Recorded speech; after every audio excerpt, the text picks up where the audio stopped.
रात गहरी हो गई है। कुछ चर्चाएं ऐसी होती हैं जो रात के अंधेरे में ही अच्छी लगती हैं, कुछ ना दिखे। आज पूर्णिमा है। शरद ऋतु में पूर्णिमा का आनंद ले रहा हूं। मित्रों, कुछ कहने का जब भाव होता है तो अंदर से वो मित्र बुलवा के चैन लेते हैं। वो बुलवा ही लेते हैं। मैं कितना भी ना नुकुर करता रहूं, कितना भी अपने आप को दबाता रहूं, कारण क्या है? कुछ है, कुछ उधारा है उनका जो मैं लेके घूम रहा हूं। उस उधारे को चुकाने के लिए एक कैमरा उठा लेता हूं और स्वांता सुखाए बोलूं, क्योंकि मुझे भी तो कहीं आनंद आता है। बोल के मैं हल्का हो जाता हूं, जैसे वृक्ष पतझड़ में अपने पत्ते छोड़ देते हैं।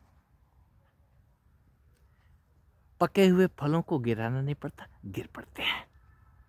बात कर रहे थे हम आज साक्षी भाव की।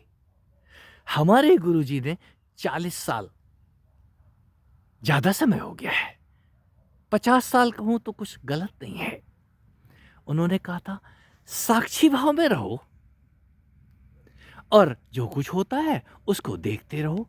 साथते साथते हम भी बुढ़े हो चुके हैं, अभी तक साक्षी का कुछ अता पता नहीं चला। एक विषाद घर कर गया है, जीवन अस्त व्यस्त है, सब कुछ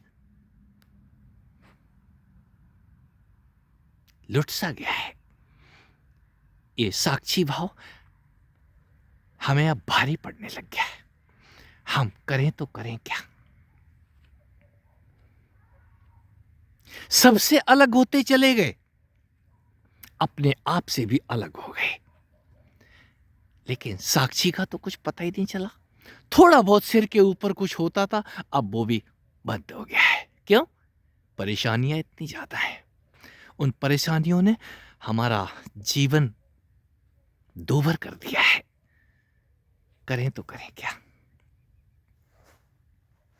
दूसरे को सुधारने चले थे हम और खुद सुधर नहीं पाए।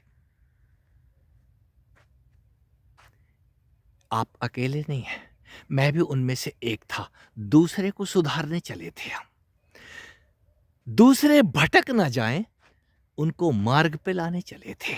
दूसरे शोषित ना हो जाएं। क्यों? ठेका ले रखा है ना हमने सबका।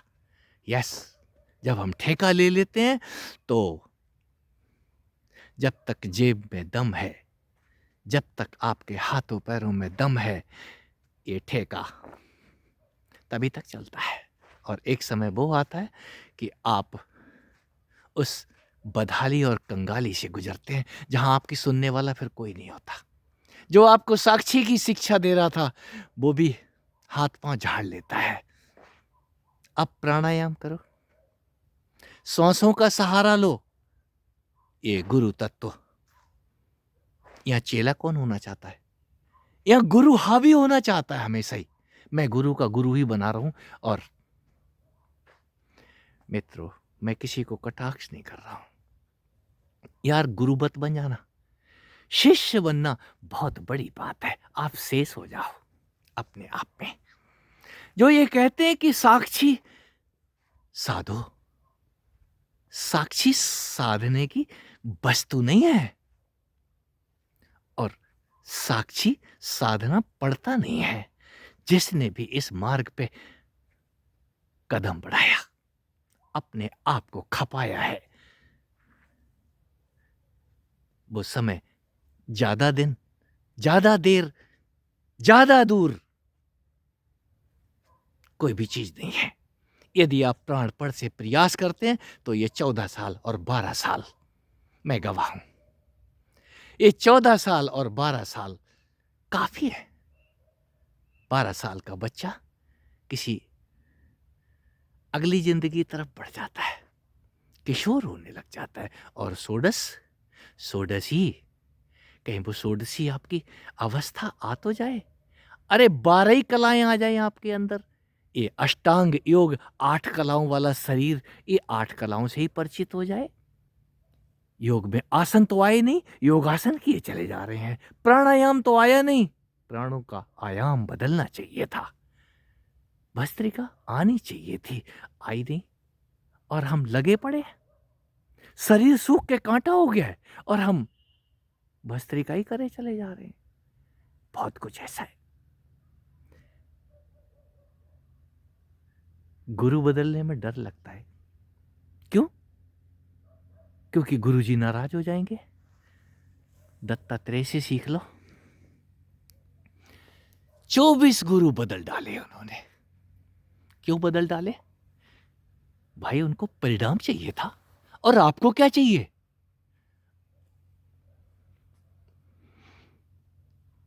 आप अपने आप से पूछो, क्या आप संतुष्ट हो? जो संतुष्ट नहीं है, सब कुछ बदल डालते हैं। कोठी, बंगला, कार, बिजनेस, यहां तक कि नौकरी भी।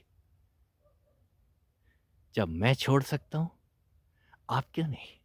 जब मैं घर बदल सकता हूं, आप क्यों नहीं? जब मैं स्थान बदल सकता हूं, जब मैं अपने आप को बदल सकता हूं, तो आप क्यों नहीं? एक जन्म, एक जन्म में ही सब कुछ हो जाता है। ये जन्म जान तो लो। इस जन्म को जानने के बाद फिर आप जन्म के लिए रोगे नहीं। हम रोते तभी तक हैं जब तक हम इस जन्म को नहीं जानते। जन्म और मृत्यु का खेल। योग और तंत्र, ये दोनों ही आगम और निगम जैसे शब्द आपको कोई नहीं समझाएगा, आपको ही समझने होंगे। यदि बुद्धि है तो बुद्धि का दिया जला के देखो। गुरु तो देता है, लेकिन हमारी समझ में कितना आता है? हम अपनी समझ को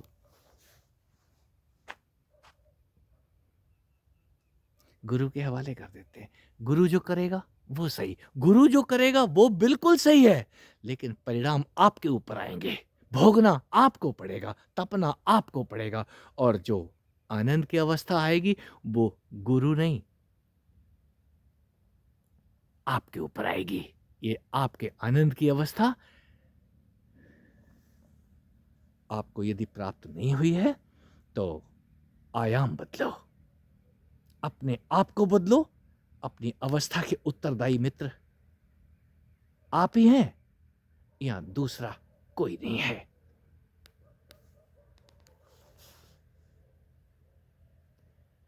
साक्षी उस